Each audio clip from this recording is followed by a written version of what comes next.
Assalamualaikum warahmatullahi wabarakatuh.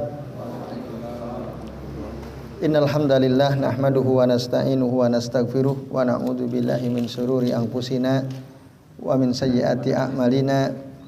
May yahdihillahu fala mudhillalah wa may yudlil fala hadiyalah. Asyhadu an la ilaha illallah wahdahu la syarikalah wa asyhadu anna Muhammadan abduhu wa rasuluh. Allahumma sholli wa sallim wa barik ala Muhammad wa ala ali Muhammad kama shallaita wa barakta ala Ibrahim wa ala ali Ibrahim fil alamina innaka Hamidum Majid. Amma ba'du. Bapak-bapak dan ikhwas sekalian rahimani wa rahimakumullah. Alhamdulillah pada malam ini ya, kita masih bisa berjumpa kembali untuk melanjutkan ngaji kitab Adabut Thalib ma'a Syaikhihi karya Syekh Ayyid bin Muqbil Ar-Rabi'i hafizahullahu ta'ala. Ini insyaallah ya tinggal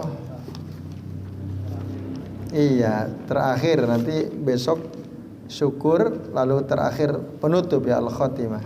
Nah, tidak terasa sudah mau rampung ya kitab ini. Alhamdulillah. Baik, silahkan dibuka. Berarti halaman berapa nih kalau di kitab antum? 58. Halaman 58 ya. Kalamun nafisun fi ma'rifati haqqi syaikhi ala talibi. Ya, 47 ya. Ya, jadi perkataan berharga terkait dengan ma'rifatu haqqi syaikh ala talib, mengetahui hak seorang guru atas muridnya. Yang dikutip dari perkataan Al-Imam As-Sa'di rahimahullah.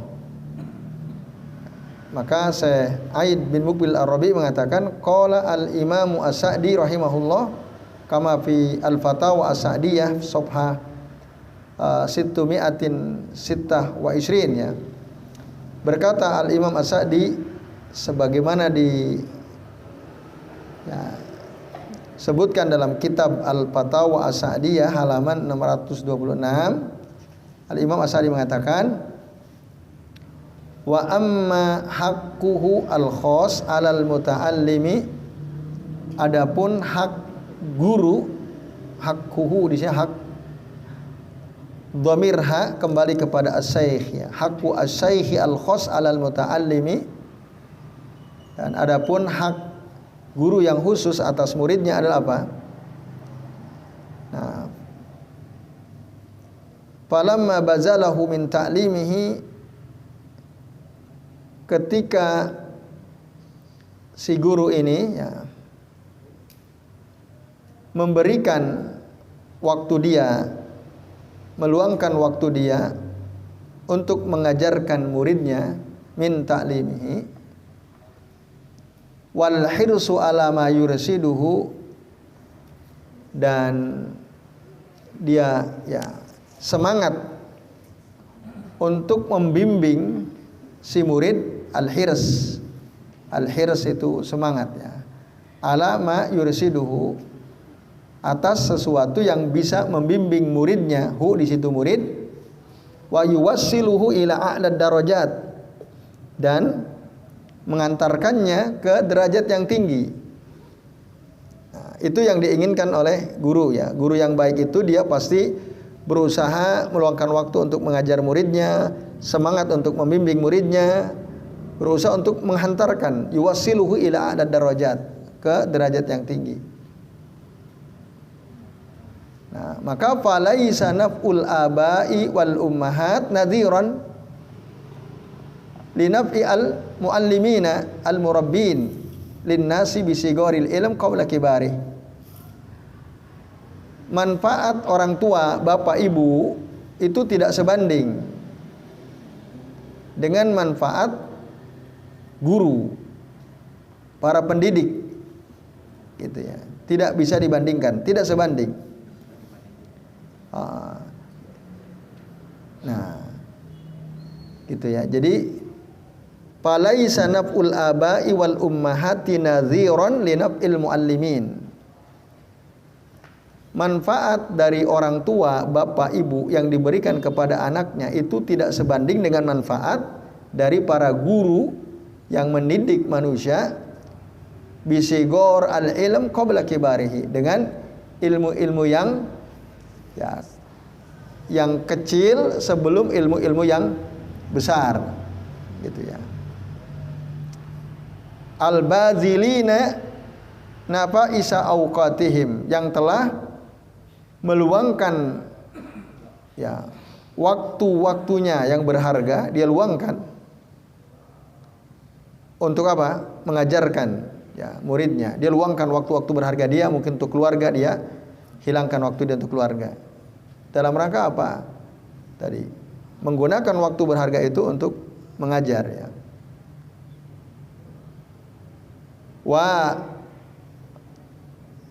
safwata abkarihim fi tabhimi al mustarsyidin, dan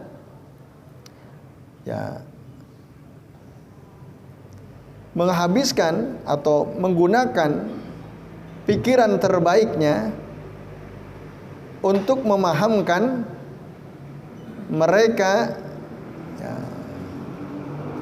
para penuntut ilmu al-mustarsyidin, yaitu mereka yang mencari bimbingan, al-mustarsyidin. Bi kulli tariqin wa wasilatin yakdiruna 'alaiha, dengan segala jalan dan sarana yang mereka mampu lakukan. Nah, itu yang dilakukan oleh seorang syekh, seorang guru. Dia berusaha tadi meluangkan waktu dia waktu-waktu dia yang berharga, terus pikiran yang jernih supaya bisa memahamkan murid-muridnya al-murtarsyidin, dengan segala cara, segala sarana yang mampu dia lakukan. Nah, itu kata Al-Imam As-Sa'di. Nah, disitulah seorang guru atau syekh itu memiliki hak yang besar, gitu ya, terhadap murid. Wa idza kana man ahsana ilal insani bi hadiyatin maliyah yantafi'u biha. Jika ada orang berbuat baik kepada orang lain, ahsana ilal insan, jika ada orang yang berbuat baik kepada manusia yang lain, bi hadiyatin maliyah, dengan memberikan hadiah berupa harta, yantafi'u biha, yang dengan hadiah itu dia bisa mengambil manfaat. Summa tazulu wa tadhhabu lahu. Kemudian hadiah berupa harta yang diberikan oleh seseorang kepada kita itu bisa lenyap, hilang. Itu saja orang seperti itu lahu hakun kabir alal musini ilaih, dia punya hak yang besar atas siapa? Atas orang yang menerima kebaikannya.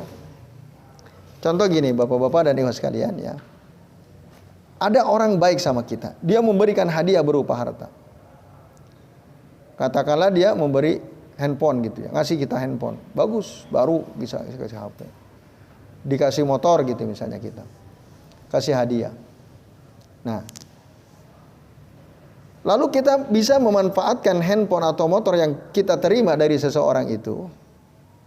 Padahal pada saatnya nanti handphone ini akan rusak atau tidak? Motor akan rusak atau tidak? Akan rusak.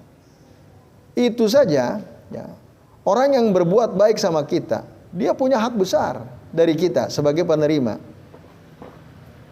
Gitu. Bahkan di antara hak orang yang berbuat baik kepada kita adalah apa? Kita berterima kasih, ya kan? Maka dalam hadis riwayat Imam At-Tirmidzi, man la yaskurin nasa la yaskurillahu, la yaskurillah. Man la yaskurin nas, barang siapa orang yang tidak bersyukur, berterima kasih kepada orang, kepada manusia yang lain yang berbuat baik kepadanya, la yaskurillahu, la yaskurillah. Dia berarti tidak bersyukur kepada Allah. Hadis akhrajahu At-Tirmidzi, disahihkan oleh Syekh Al-Albani. Apalagi kalau ada orang berbuat baik sama kita, Bapak-bapak dan ikhwas sekalian, maka kita harus membalas kebaikannya dengan kebaikan sebisa mungkin, gitu. Sebisa mungkin. Dalam hadis mengatakan man suni'a ilaihi ma'rufun faqala li fa'ilih jazakallahu khairan faqad ablagha fis sana. Ya, barang siapa orang yang diperlakukan kepadanya kebaikan, lalu dia mengucapkan kepada orang yang berbuat baik kepada dirinya, dia mengucapkan jazakallahu khairan, semoga Allah membalas engkau dengan kebaikan, faqad ablagha fi as-sana. Sungguh dia telah betul-betul menyanjung orang yang berbuat baik kepadanya. Hadis rawahu At-Tirmidzi. Kemudian kita tidak boleh melupakan kebaikan orang lain. Jadi kalau ada orang pernah memberikan sesuatu ke kita, itu jangan sampai kita lupa gitu. Kebaikan dia. Kalau bisa kita ingat-ingat terus. Kalau kita melupakan kebaikannya, ini keburukan. Keburukan. Karena dalam Al-Quran ya surah Ar-Rahman ayat 60, hal jazaul ihsan illal ihsan. Apakah ada balasan kebaikan kecuali kebaikan itu sendiri?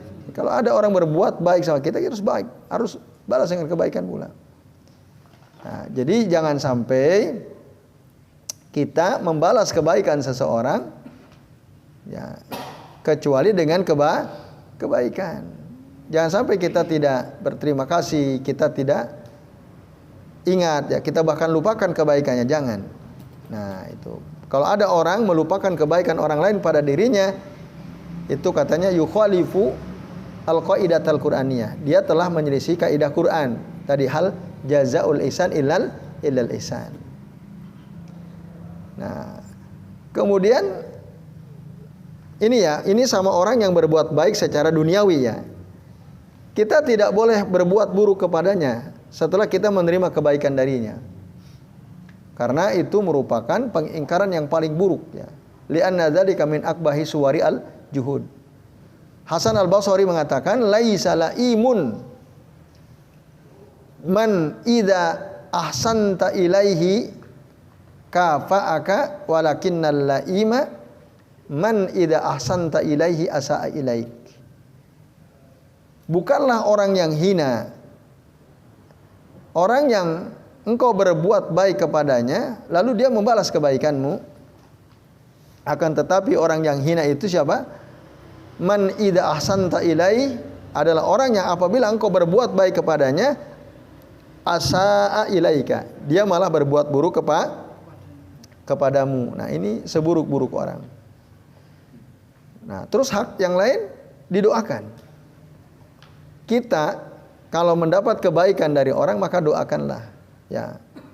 Baik ketika dia hadir maupun ketika dia jauh dari kita, doakan. Nah, itu kita nggak boleh lupa kebaikan orang. Maka kata Nabi, man sona'a ilaikum ma'rufan fakafi'uhu. Barang siapa ada orang berbuat baik kepadamu, maka balas kebaikannya. Fa illam tajidu ma tukafi'unahu fad'ulahu. Kalau kamu tidak bisa membalas kebaikan dia sama dengan kebaikan yang kita terima, maka apa? Fad'ulahu, kata Rasul. Doakanlah kebaikan untuk orang yang berbuat baik sama kita itu. Hatta tarau annakum qad kafa'tumu, sampai kalian melihat bahwa kalian telah membalas ya kebaikan orang yang berbuat baik kepada kalian itu. Nah, dan sebaik-baik doa an zuhri qalbin, tanpa sepengetahuan orang yang kita doakan. Itu kita doakan terus. Karena kata Nabi, barang siapa orang yang mendoakan saudaranya muslim ya dengan doa-doa kebaikan an zuhri qalbin, tanpa sepengetahuan orang kita doakan, wa qala al malakul muwakkalu lahu amin wala kabimislin, maka malaikat yang menjaga dia akan mengaminkan doa tersebut, bahkan dia mengatakan wala kabimislin, dan semoga engkau pun mendapatkan kebaikan yang sama. Kita mendoakan, ya Allah, ampunilah dosa-dosa si fulan ya Rabb, lapangkanlah rezekinya si fulan ya Rabb, jauhkanlah dari berbagai macam mara bahaya ya Rabb. kita mendoakan teman kita, dia nggak tahu.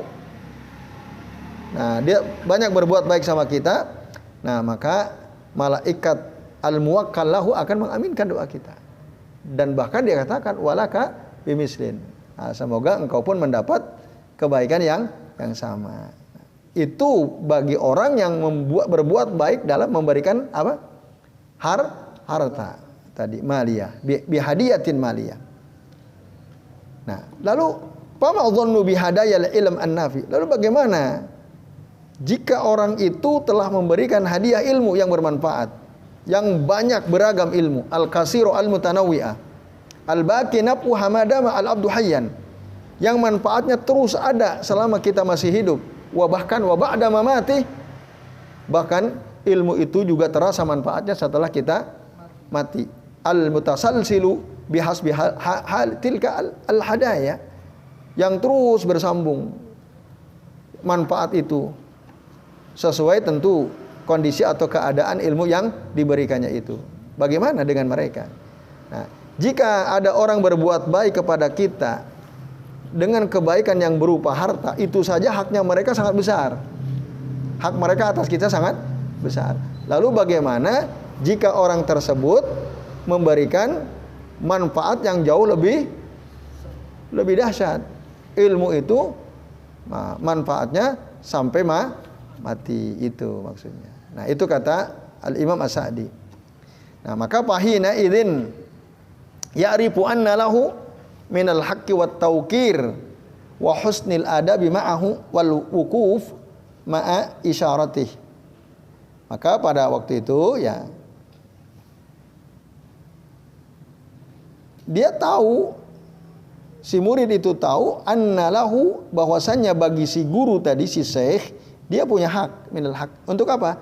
Satu, minal hak wat tauqir, dihormati, wa husnil adab, dan diperlakukan dengan adab yang baik, ma'ahu, ya bersamanya, wal wuqufu ma'a isyaratih, dan mengikuti isyarat dari si guru tentu yang berdasarkan ilmu, wa adami al-khuruji amma asaru ilaihi mimma yanfa'uhu minal umuri allati qad jarrabaha, dan tidak keluar, tidak menyimpang dari apa yang ditunjuki oleh si guru tadi, mimma yanfa'uhu, dari perkara yang bermanfaat untuk dia si murid, minal umur allati qad jarrabaha, dari perkara-perkara yang sudah dialami oleh si guru tadi, wa huwa a'rafu biha minhu, dan si guru wahua, dia si syekh, si guru itu a'raf biha, dia lebih tahu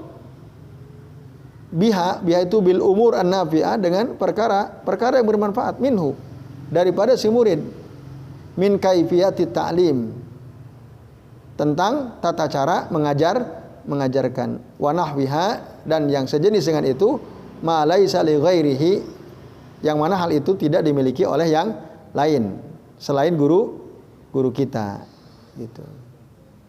Nah, ini Bapak-bapak dan yang sekalian. Nah, jadi dalam hadis yang pernah juga kita singgung ya, bahwa Nabi Sallallahu Alaihi Wasallam, ya, beliau, ini dari Ubadah bin As-Samit radhiyallahu anhu, qala Nabi Sallallahu Alaihi Wasallam, laisa minna man lam yuwakkir kabirana wa yarham saghirana wa ya'rif li alimina haqqahu. Bukanlah bagian dari kami, atau maksudnya kata para ulama, laisa ala tariqina wa sunnatina wa hajjina. Nah, bukanlah dia mengikuti jalan kami, petunjuk dari kami atau sunnah kami, siapa? Man lam yuwakkir kabirana, orang yang tidak memuliakan orang yang senior, ya, yang lebih tua dari kami. Jadi kalau ada orang kok nggak menghormati orang yang tua, itu bukan mengikuti sunnah kami, kata Nabi. Wa yarham saghirana, dan tidak mengasihi, tidak menyayangi yang kecil dari kami, tidak sayang sama yang kecil. Wa ya'rif li alimina haqqahu, dan dia tidak tahu hak orang berilmu atau guru tadi, dia tidak tahu, tidak mengerti hak gurunya. Itu orang yang tidak mengerti hak gurunya, maka dia itu kata Nabi laisa minna. Nah, bukan termasuk yang mengikuti thoriqona ya, jalan kami wahadiyina wahadiyana wa sunnatana. Itu. Dalam riwayat yang dikatakan laisa min ummati, bukan termasuk umatku orang yang tadi tiga. Tidak menghormati yang tua, tidak sayang sama yang kecil, dan tidak tahu hak guru ya, hak seorang alim. Nah, hadis akhrajahu siapa ini?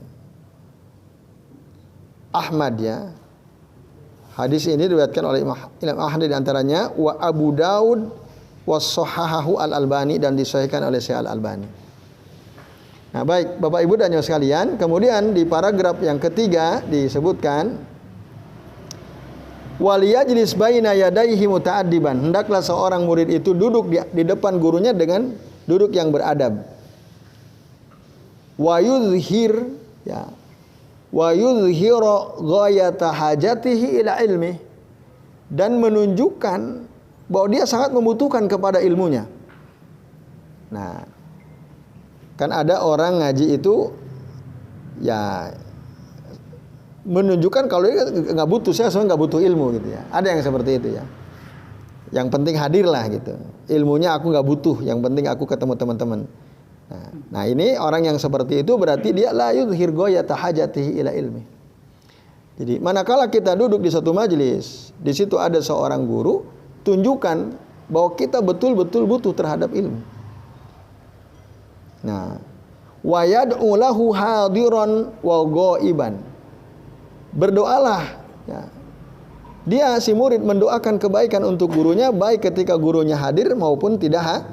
Maksudnya baik ada dekat dengan gurunya atau jauh dari gurunya, dia tetap mendoakan dengan doa-doa kebaikan.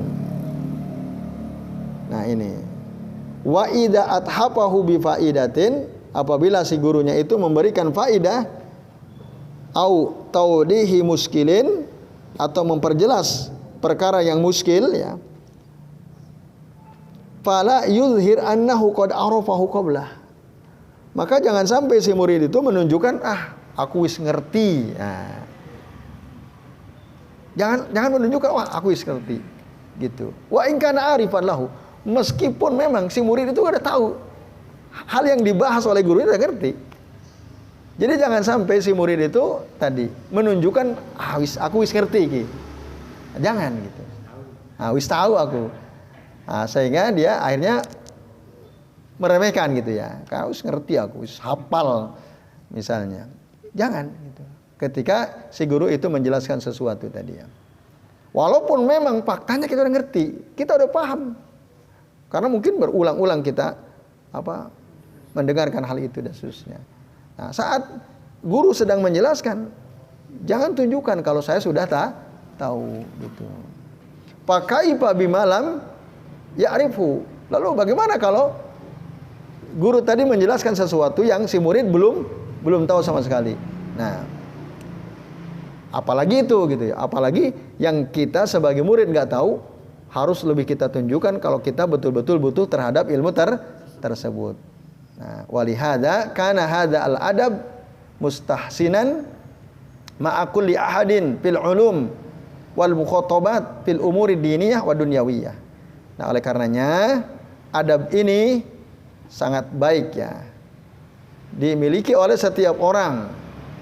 Nah, ma'a kulli ahadin fil ulum wal mukhatabat fil umur ad-diniyah. Nah, terkait dengan masalah ilmu al-mukhatabat itu ya, perbincangan ya, fi al-umur dalam perkara-perkara ad-diniyah wa dunyawiyah, perkara agama maupun perkara dunia.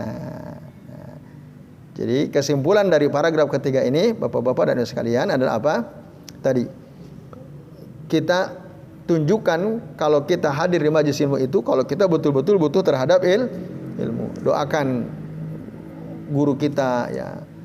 Kemudian ketika tadi dia menyampaikan faidah, menjelaskan suatu persoalan supaya jelas, jangan tunjukkan kalau kita sudah ngerti, walaupun kita ngerti masa itu. Apalagi kalau kita tidak ngerti ya, harus lebih menunjukkan kalau kita ini butuh terhadap ilmu. Kemudian di paragraf terakhir di halaman berapa tadi? 57 ya. Kalau di kitab saya ini halaman 66 ya. Ya, wa idza akhta'al muallim, kalau si guru itu salah, dia melakukan kesalahan bisyai'in dalam satu perkara gitu ya. Dia salah. Falyunabbihu birifqin walutfin bihasbil maqam. Ingatkan dia. Jadi jangan dibiarkan, kalau guru salah diingatkan. Tapi dengan lemah lembut. Nah, gitu. Bihasbi al maqam, sesuai dengan kedudukannya. Salah, ya diingatkan. Wala yaqulu lahu, dan janganlah si talib itu, si murid mengatakan kepada gurunya ketika gurunya salah, wah salah antum Ustaz. Antum salah itu keliru misalnya. Jangan sampai seperti itu. Akhta'ta, salah kamu. Nah, atau bahasa kita, wah antum salah tadi itu tadi misalnya. Nah, atau jangan pula kamu mengatakan laisal amru kama taqul. Oh, masalahnya tidak seperti yang antum katakan tadi gitu. Misalnya kan bahasa kita gitu ya. Tidak begitu tadi. Enggak begitu, enggak. Keliru antum. Nah, itu enggak boleh seperti itu. Walaupun memang salah.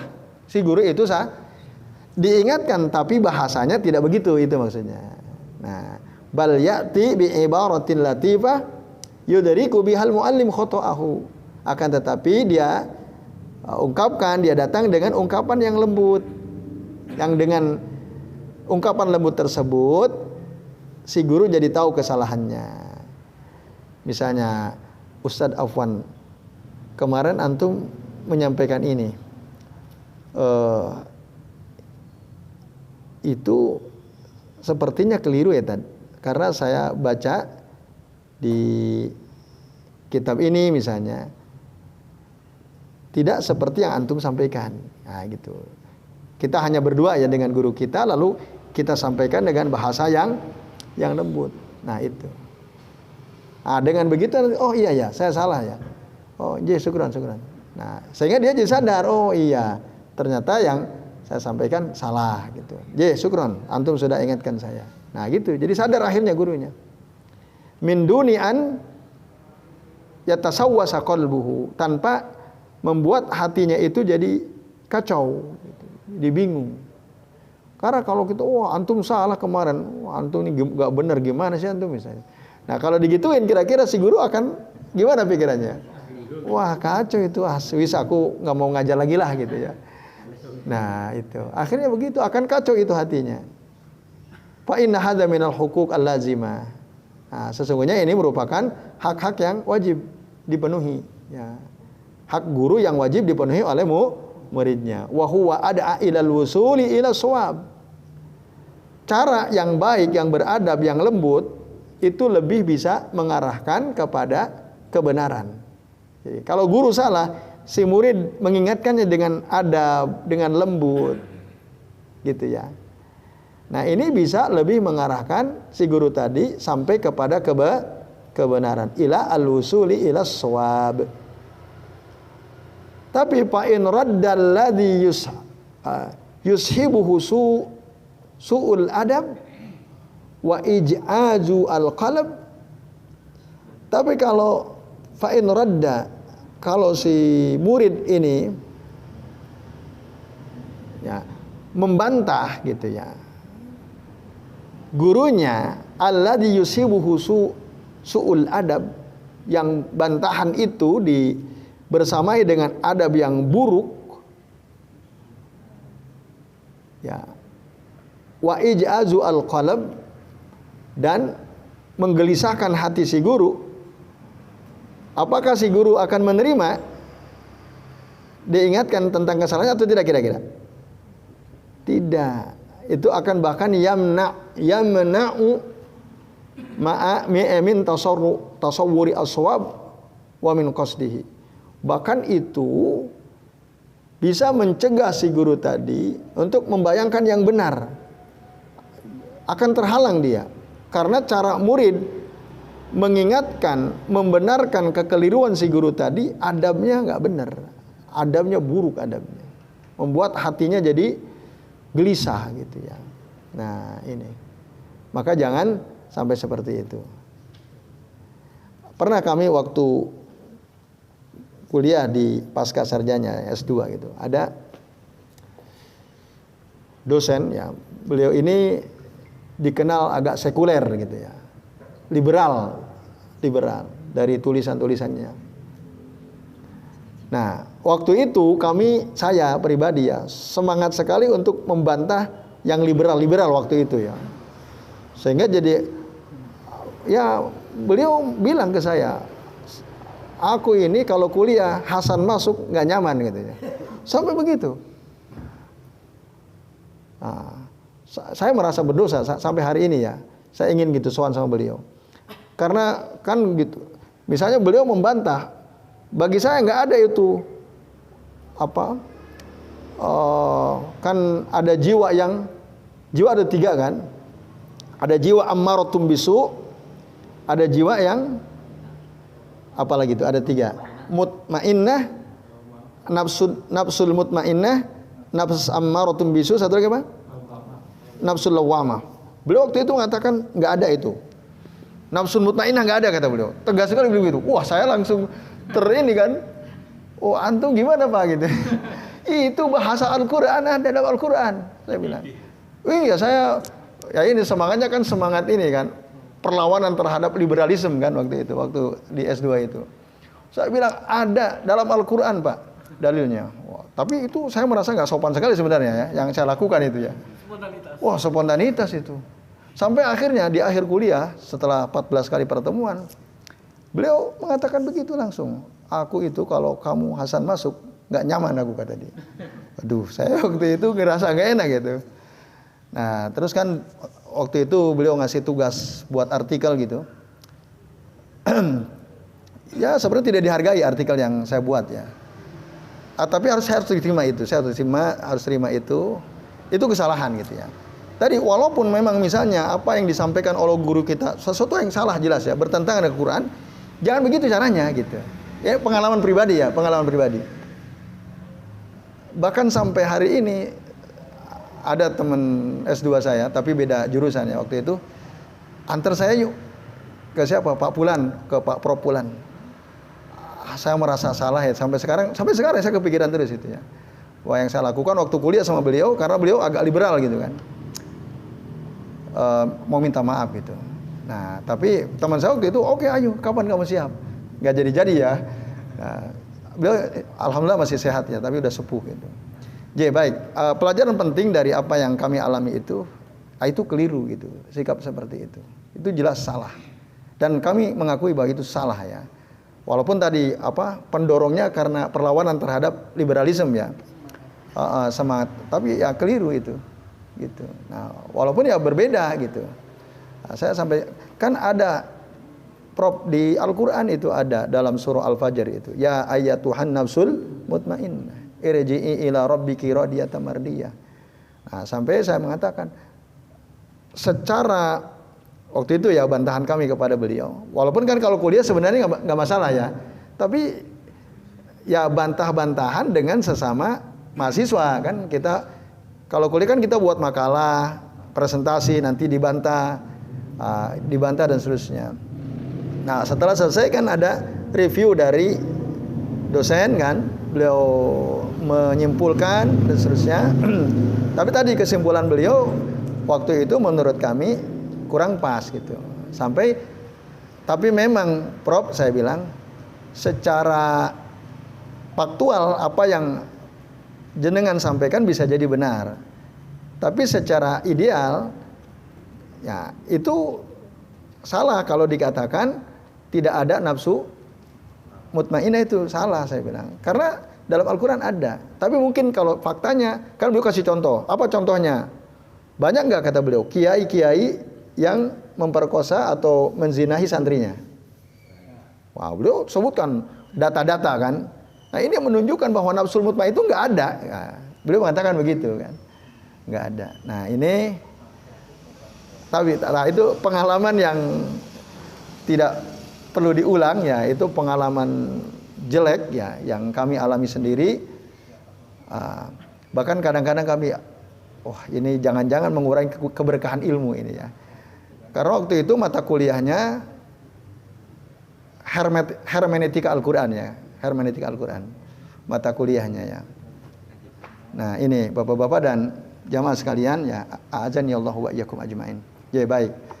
Jadi tadi bahwa guru itu bagaimanapun selama dia guru kita harus muliakan. Andai kata tadi keliru, lakukanlah dengan cara yang sopan, dengan cara yang baik itu waktu kita mau mengingatkan. Nah, harusnya kan waktu itu mungkin setelah bubar kuliah gitu. Maaf Prof, setahu saya nafsul mutmainnah itu ada dalam Al-Qur'an gitu. Nah, kan itu lebih baik daripada langsung di forum gitu ya. Nah, makanya beliau mengatakan kalau kamu masuk itu aku nggak nyaman, lebih baik nggak usah masuk aja kan. Nah, ini Bapak-bapak dan ibu sekalian, a'adzani Allah wa iyyakum. Ya, semoga Allah ampuni dosa-dosa saya. Ini tubtu ilallah ya. Saya bertaubat kepada Allah dari kesalahan tersebut. Ya, baik. Lalu yang terakhir, Bapak-bapak dan ibu sekalian, jazahullahu al-Imam As-Sa'di khairul jaza ala hadzal kalamil azim. Semoga Allah memberikan balasan yang baik ya kepada Al-Imam As-Sa'di ya, atas perkataan yang agung ini, wan nushu al-ghali li talabatil ilm, dan nasihat yang mahal untuk para penuntut ilmu. Wa kaifa yata'amaluna ma'a masayikhihim, tentang bagaimana seharusnya para murid itu ya berinteraksi dengan guru mereka. Wallahu al-muwaffiq, Allah lah yang memberikan taufik. Nah, alhamdulillah Bapak-bapak dan ikhwan sekalian, kita sudah menuntaskan bab terakhir ini ya dari kitab ini. Nanti 2 bab berikutnya tentang syukur dan al-khotimah. Tapi kita cukupkan sementara sampai di sini. Mudah-mudahan bermanfaat ya. Baik, kita rehat sejenak. Nah, nanti insyaallah kita sambung lagi. Masih ada waktu cukup insyaallah. Ya, monggo yang bertugas membagikan.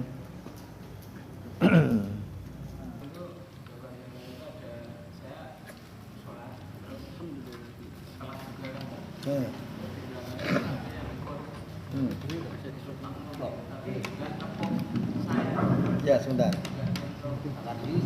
Oh, Pak Sidik, sholat apa itu antum? Sholat asar.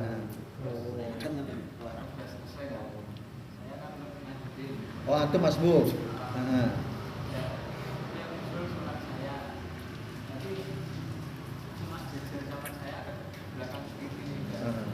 Tidak nepuk, tidak ngasih isyarat.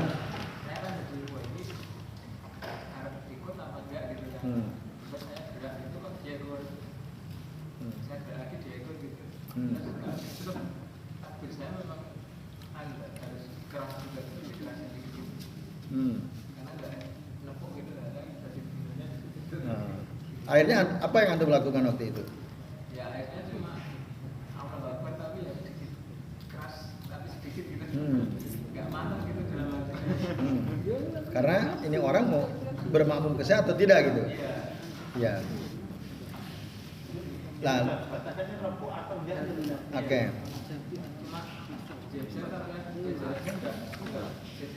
Ya.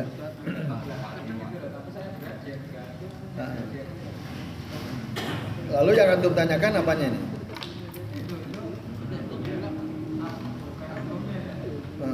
Apakah dia itu juga termasuk makmum gitu? Terus saya harus kalau seperti itu ya takut itu kamu saya memang harus agak keras juga. Iya. Ya, baik, terima kasih Pak Sidik. Pertama ini ya, tentang bolehkah kita bermakmum kepada orang yang masbuk ya. Bolehkah kita bermakmum kepada orang yang masbuk yang sedang menyempurnakan sholatnya? Nah, ada ulama yang mengatakan nggak perlu. Ada videonya ya. Saya lupa, saya sempat share atau tidak waktu itu. Ulama mu'asyir, beliau mengatakan nggak perlu. Nah, tapi sebagian mengatakan tidak masalah, karena ada hadis Nabi. Nah, termasuk saya Abdullah bin Shalal Al-Fauzan ya dalam kitab Minatul Alam mengatakan kalau kita datang ke masjid masbuk, kemudian kita mendapatkan ada orang menyempurnakan sholatnya, dia masbuk tapi lebih awal dari kita, bergabunglah dengannya. Jadilah kita makmum ya. walaupun imam rutin sudah selesai. Karena ada hadis Nabi, sholatul rajul ma'ar rajul azka min sholatihi wahda.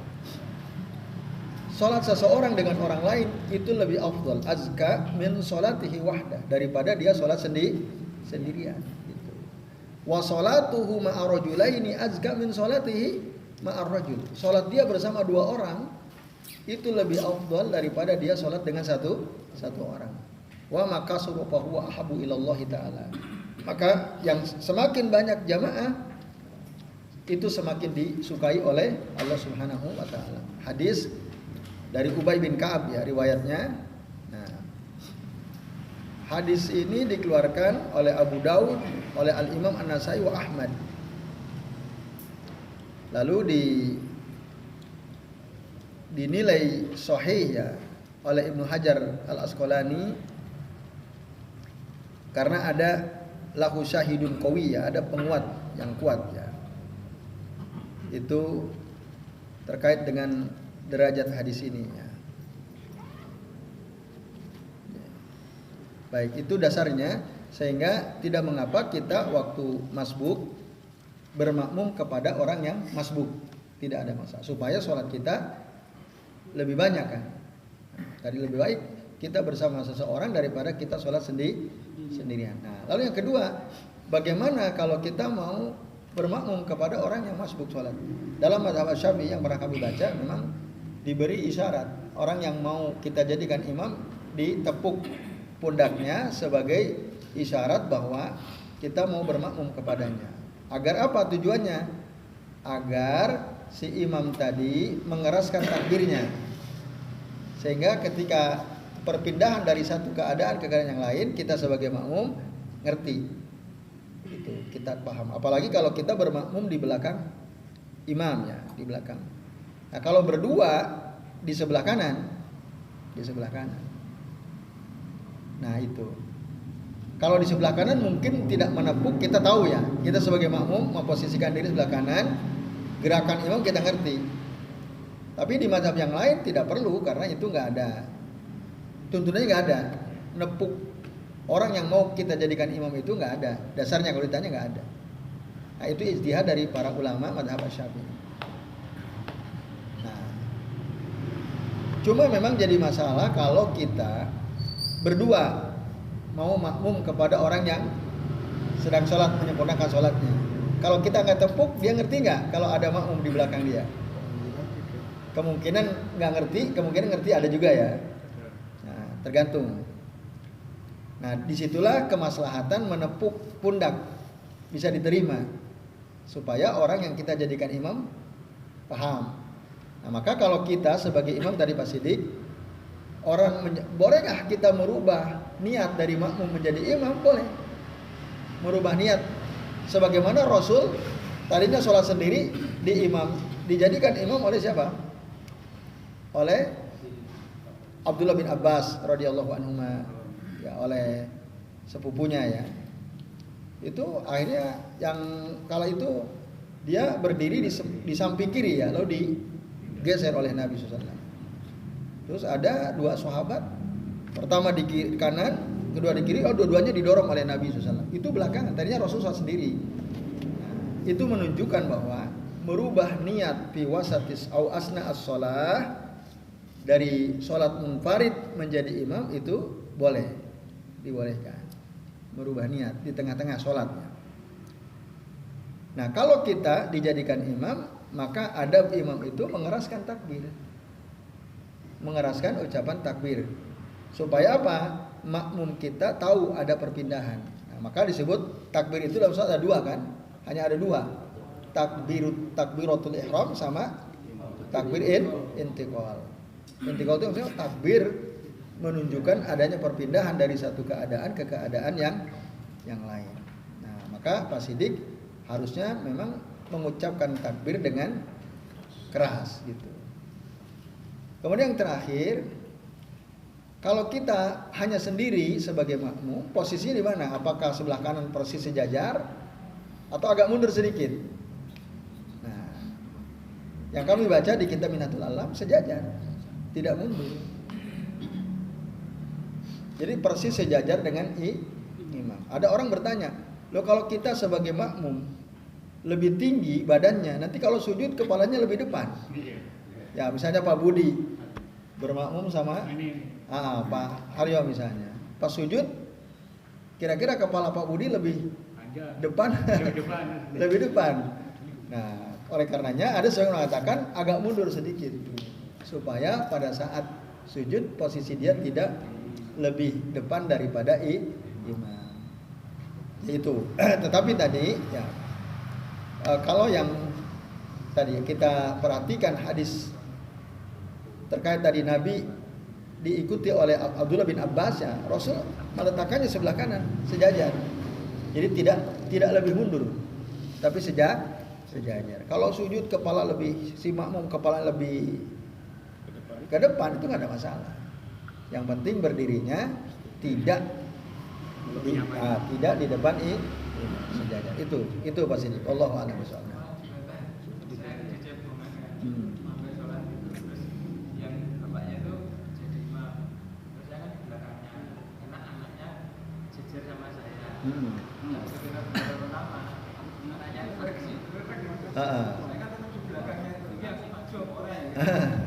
Antum sendiri. Waktu itu posisi anaknya di mana? Di belakang. Oke gitu.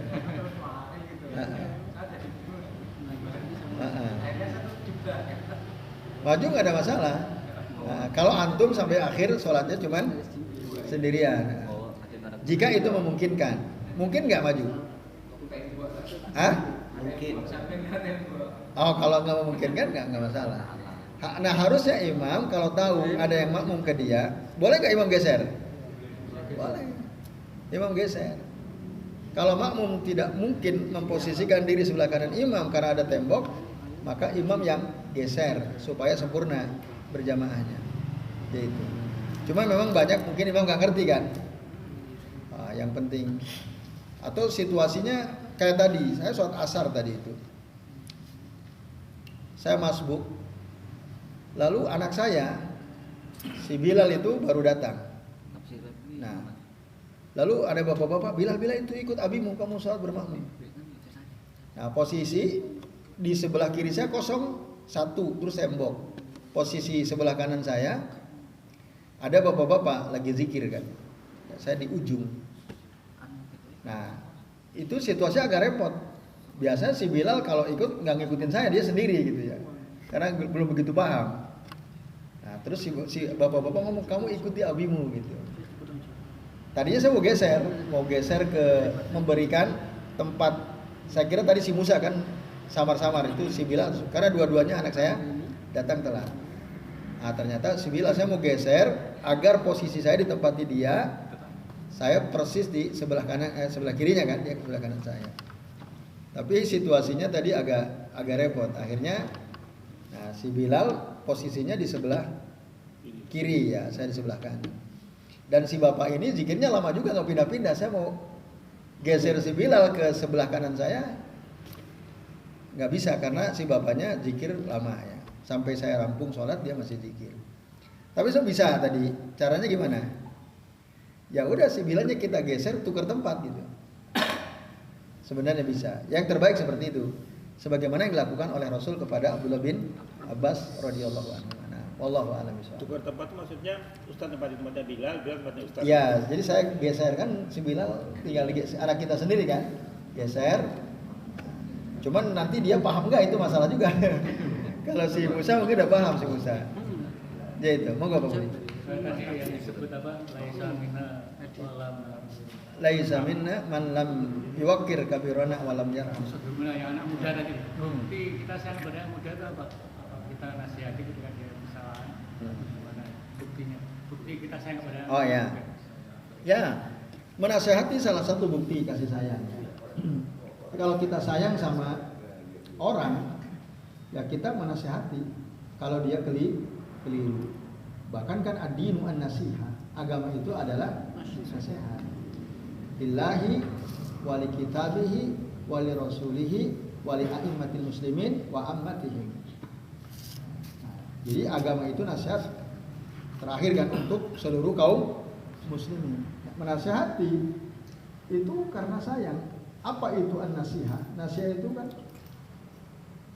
dia al-khulus ya. Khulus itu murni. Kita nasihati harus betul-betul murni, ingin supaya dia mendapatkan kebaikan. Nah, orang yang sayang kepada orang lain tentu dia berharap orang lain itu mendapatkan kebaikan. Ya, menasihati termasuk salah satu cermin daripada kasih sayang, yaitu. Nah, Allahu a'lam bishawab. Masih, silakan Pak Uji dulu, monggo. Ketika ada pengajian dengan ketika komisi pengajian itu kok ini menurut saya itu kok apa itu tidak sesuai dengan pemahaman kita. Apakah kita meninggalkan itu juga termasuk sul adab? Meninggal majlis tersebut. Ya. Yang pertama, yang kedua, ketika kita sering tidak datang di undangan itu, orang itu tanda petik mungkin mengatakan kalau kayak apa ya, sombong gitu loh. Gimana yang kedua ini? Yang kedua itu kalau kita sering diundang ke majelis, kita diundang untuk menjadi pembicara. bukan untuk tidak hadir, Oh, untuk diundang hadir pengajian ya. itu kita lihat ustaznya kok nggak sesuai dengan kita. Yang disampaikannya tidak sesuai gitu ya. Yang pertama kan karena ustaznya nggak sesuai, terus langsung boleh nggak kita langsung meninggalkan gitu? Apakah itu termasuk Sul adab atau tidak? Ya. Itu pertanyaan pertama tadi. Pertama. Terus yang kedua? Ketika kita dapat undangan lagi, kita lihat siapa yang ngisi, karena kasus kemarin kok seperti ini kan. Ya. Wah ini kan nggak cocok nih saya, nggak pas. Kita bertanya ini yang ngisi siapa gitu ya. Kita kadang ada undangan itu, wah ini nggak pas. Kita lihat preferensinya nggak pas. Kita sering nggak datang. Orang mengatakan kalau bukan ustaznya mungkin nggak mau. Si orang ngomongin. Kata ada orang, wah ini kalau bukan urusannya nggak mau hadir dia gitu ya. Itu terus bagaimana kita mensiasati, mensikapi gitu. Apa tuduhan orang, oh ini kalau bukan urusannya nggak mau hadir gitu ya. Ya. Ya baik, terima kasih Pak Agus. Saya jawab dulu Pak Agus ya, supaya nggak lupa. Baik, tergantung tingkat ketidaksesuaian yang disampaikan oleh si ustadz itu, apakah masalah furu atau masalah usul.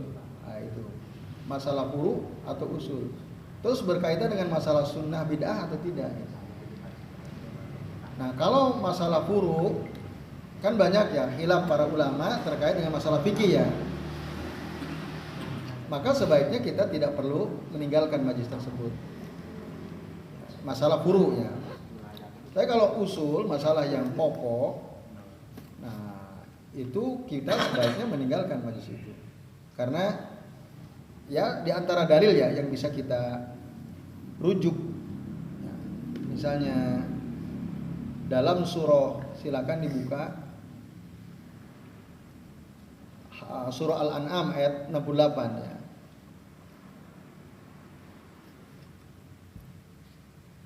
Al-An'am ayat 68.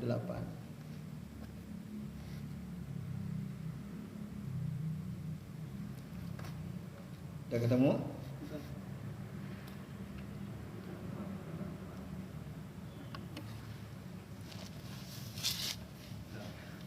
Ya. Nah, dalam surah Al-An'am ayat 68 dikatakan, qala Allah Ta'ala berfirman, wa idza ra'aital ladzina yakhuduna fi ayatina fa'arid anhum hatta yakhudu fi hadisin ghairi wa imma yunsiyannaka syaitanu fala taqud ba'da dzikra ma'al qaumil zalimin. Apabila engkau Muhammad melihat orang-orang memperolok ayat-ayat kami ya, fa'arid anhum, maka tinggalkan mereka hatta yakhudu fi hadisin ghairi, sampai mereka beralih ke pembicaraan lain yang tidak memperolok-olok Al-Qur'an, ayat-ayat kami gitu. Wa imma yunsiyannaka syaitan fala taqud ba'da dzikra ma'al qaumil zalimin. Dan jika syaitan benar-benar menjadikan engkau lupa akan larangan tadi ya, ada di majlis tersebut, maka setelah ingat lagi, oh iya ya, nah, ingat lagi gitu, janganlah engkau duduk bersama mereka, gitu. Jangan engkau duduk bersama orang-orang zalim tersebut. Yang isinya omongannya itu, misalnya kalau di sini kan jelas mengolok-olok ayat Al-Quran. Kalau misalnya si ustadz itu mengolok-olok sunnah misalnya, kan ada kadang-kadang ustadz menjelek-jelekan orang yang berjenggot, menjelek-jelekan orang yang berusaha memakai celana di atas mata kaki misalnya, dan lain-lain lah. Nah ini jelas dia memperolok-olok sunnah. Bahkan mengolok-olok sunnah itu termasuk nawakid, ya, nakidun min nawakidil Islam, min nawakidis syahadatain. Nah, dalam perkara seperti itu maka sebaiknya kita tinggalkan. Atau dia bicara akidah, membahas masalah akidah, lalu menyalahartikan tentang nama-nama dan sifat-sifat Allah Subhanahu wa taala. Nah, itu bahkan Allah suruh tinggalkan. Nah, dalam surah apa itu? Allah menyuruh kita untuk menjauhi. Nah, coba silakan buka ini.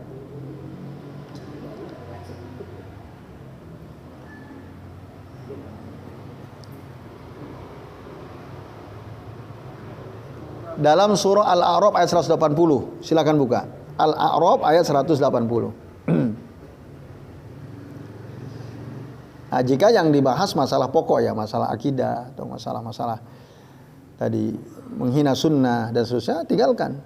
Itu tidak termasuk su'ul adab. Baik, sudah ketemu ya? Walillahil asmaul husna fad'uhu biha wa dzarul ladzina yulhiduna fi asma'ihi sayujzauna ma kanu ya'malun. Apa artinya? Allah itu memiliki nama-nama yang baik, maka berdoalah dengan nama-nama Allah yang baik. Terus apa? Apa tadi? Wa dzarul ladzina, apa artinya itu? Tinggalkanlah wadzarul ladzina yulhiduna fi asma'ihi. Tinggalkanlah orang-orang yang menyimpang, menyalahartikan nama-nama Allah atau sifat-sifat Allah Subhanahu wa taala. Itu. Allah nyuruh kita meninggalkan. Kalau ada ustaz dia membahas gitu ya, masalah akidah, masalah nama-nama dan sifat Allah, lalu dia mentahrib, dia mentaktil, mentamsil misalnya, mentakyib, tinggalkan. Itu. Karena ini masalah penting. Allah yang nyuruh kita, wadzarul ladzina yulhiduna fi asma'ihi. Tapi kalau masalah furu, ya tidak perlu kita tetap hadiri sampai selesai ya. Karena kan para ulama saja banyak sekali yang berbeda pendapat masalah furu ya. Jadi ini Pak Uji ya yang pertama. Yang kedua, bagaimana mengantisipasi tadi tuduhan orang yang, wah antum kalau bukan ustadznya nggak mau hadir. Nah, sebaiknya antum terangkan apa alasan antum nggak mau hadir, supaya dia ngerti gitu. Nah tentu kita harus punya ilmu kan.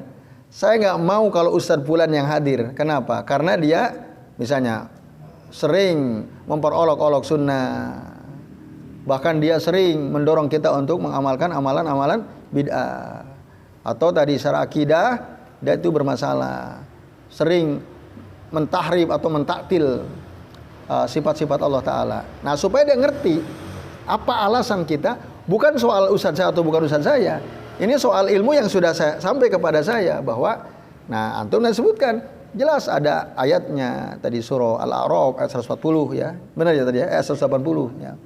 Ya itu Pak Uji. Jadi kalau dituduh begitu, kok antum kalau bukan ustadznya nggak mau hadir? Enggak, bukan begitu. Alasannya bukan ustadznya nggak mau hadir, tapi yang sering beliau sampaikan karena begini akhirnya saya nggak mau hadir gitu. Jadi itu Pak Uji. Karena kan biasanya kalau orang kampung kan biasanya kan manggilnya kan contohnya orang-orang dari NU gitu. Nah, ini kan jadi Iya. nanti kan masalah. Tapi kan ada sih beberapa yang dari Muhammadiyah juga. Iya. Makanya juga saya sampaikan. Tapi kan mereka nggak mau tahu, Nggak peduli.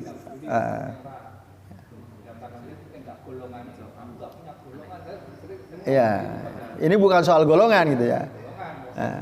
Soal ilmu. Iya. Ini keyakinan dan gitu. Tidak bisa kita harus terima alasan ustadz yang lain.